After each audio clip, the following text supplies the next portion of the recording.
So France have finally announced their team to play in Cardiff against Wales on Sunday.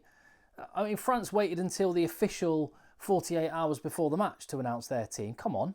Warren Gatland announces it about 2 weeks early. Keep up, Fabienne. What are you playing at? That said, the French team is pretty much exactly as was leaked a couple of days ago. So, I mean, really, we've had these teams for a while now, but nevertheless, let's get into it. I'm quite excited about this fixture, a fixture which has a lot of history on it. I've been talking a lot about the historical matchups in the Six Nations, and that is one of the beautiful things about this tournament. Every fixture, everywhere you look, there's edge, and I know that the French rugby public have a lot of respect for Pays de Galles.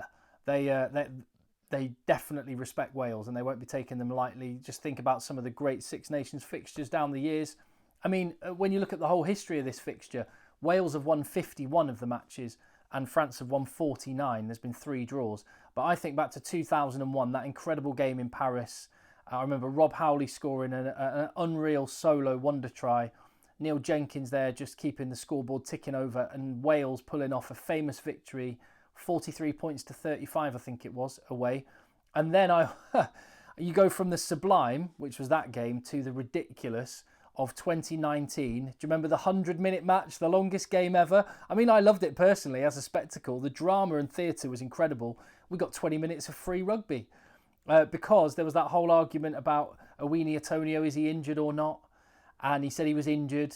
Then he said he was okay. And then he went off straight away after for a head injury assessment, and you sort of suspected there was a little bit of tomfoolery going on amongst the French coaches with that one. And then there was the alleged bite on George North, and then there was France scoring a last-minute try. Well, I say last minute, 20 minutes into injury time try, after scrum after scrum after scrum, and there was a lot of people not happy that the try was given and thought it should have gone to the TMO. What a game that was. Rob Howley was absolutely incensed. So yeah, great memories. Hopefully we have some more great memories in Cardiff tomorrow. Let's look at the teams and start with that new team. I know normally I would announce the home team first, but we've already seen Wales's team. So let's focus on the French one for now. And there are some young guns in themselves. It's not just Wales picking young guys. France have picked a bunch themselves. They've also got some superstars coming back. It's quite an exciting selection for France, and it is exactly as was rumoured the other day. So young guns, fullback Leo Barret, he is in. As is Nicolas Deportier, with Jonathan Danty out injured. You thought this was the chance for either Emilien Gaetan or Deportier. Deportier at Bordeaux has been tearing up trees this year in the top 14. He plays 13, but he's a big unit and he can step inside at 12. I'm sure he and Gael Fickou will kind of be quite fluid, I imagine, in that setup. But again, you've got, when you look at the Bordeaux axis in the team, they don't have Matthew Jalabert now, he's out injured, but they have got BL back in, they've got Deportier, they've got Penaud as well, so they've got some absolute class. I think Leo Barret, by the way, will be the backup 10 if something were to happen to Thomas Ramos, who has gone into the fly half spot. So those are some of the young guys, with Nolan Le Garrec as well being rewarded for his good performances off the bench, Luku dropping to the bench, and yeah, it just feels like it's a freshened up French team. And even more so when you look at the second row, where Mani Meafou is finally able to take to the field. He's been waiting to become a French citizen. He's got his French citizenship. He's all ready to play, and then injury has stopped him from playing so far. And second row's been a bit of a problem position for France. They've tried a few guys. Gabrielague was there at the start of the tournament. Cameron Woki was there at the start of the tournament. They've tried Poso Tuolangi. They don't need him now. All those 3 guys are not in the French 23. In Cameron Woki's case, that's a bit of a surprise, because he looked like one of the future stars for the foreseeable. But Rouma on the bench is another great player from Toulouse.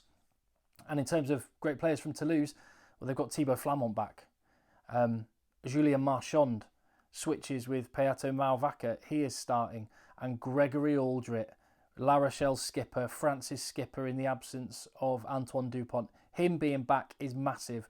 Now, as much as I absolutely give Wales a chance in this fixture, they've always got a chance. And France have been imploding, and there's clearly some other stuff going on. The coaching setup doesn't feel too settled. The team don't feel totally comfortable in how they're playing. But there's just something about this team I feel quite excited about.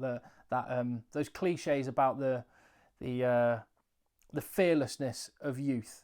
And you've just got players that are playing really well in the top 14 who are starting now for the national team, which is a little bit what Warren Gatland has done. Well, or has he? I don't know. Now you've had a few days to digest this team. What do you think?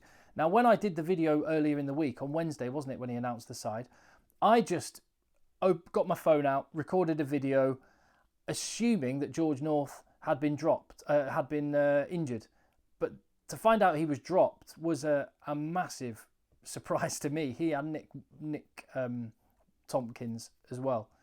And I suppose the thing I've been sort of contemplating a little bit more since is Adam Beard leading a bit of a charmed life? Clearly, Warren Gatland has rejigged Dafydd Jenkins to the flank in place of Alex Mann, who's been doing really, really well, to accommodate Adam Beard. Now, I mean, when you look at that French pack, I kind of understand what Warren Gatland was thinking there. It's just a monstrous French pack. Absolutely enormous. Can they handle it? I think they've picked Ryan Elias, the better scrummaging hooker as well. So maybe that just means Warren Gatland is just trying to get size on the field and let Alex Mann do a job when some of those big French players are maybe blowing a little bit. And I think that's kind of a smart selection. In terms of a combined 23-man squad, if you take French number 1 against Welsh number 1, 2, 2, 3, 3, and so on, this is what my combined team looks like. Now, in the pack, you'll see it's dominated by France. They are absolutely enormous. What I will say is I have rejigged the back row a little bit. Charles Ollivon kind of plays more like a classic blindside flanker anyway, rather than what we understand to be an open side flanker. So I've shifted him into the 6 jersey and picked Tommy Raffel over Francois Crowe, which just demonstrates how good a season, how good a Six Nations Tommy Raffel is happening, because Francois Crowe is ace. But other than that, cannot see a way for a Welsh player into the forward pack. Same goes on the bench. Alex Mann, the only man that's in there. In the back line, however, because it's not that I don't think Nolan Le Garrec is really, really good, that I've gone for Thomas Williams. It's not that I think Nicolas Deportier is a really good player. He clearly is. It's just these guys are completely untested at international level. Hence, I've gone for Thomas Williams, Owen Watkin, and Cam Winnett as well over Leo Barret. It's just we've seen Cam Winnett play really well in the Six Nations. Haven't seen Leo Barret. This may look silly come Sunday evening, but as it stands, based on what you've seen on an international rugby pitch, this for me is the only way to select the combined team. And if with that in the case, I think Wales, and it's a massive if they can somehow stem the tide of the French onslaught, I'm so excited about seeing Emmanuel Maeafu. If he can translate, and there you go, I'm a hypocrite, I guess, because based on what I've just said, I should be picking Will Rowlands in the second row, shouldn't I? Yeah, I guess I probably should. It's going to be interesting. Well, this is the point.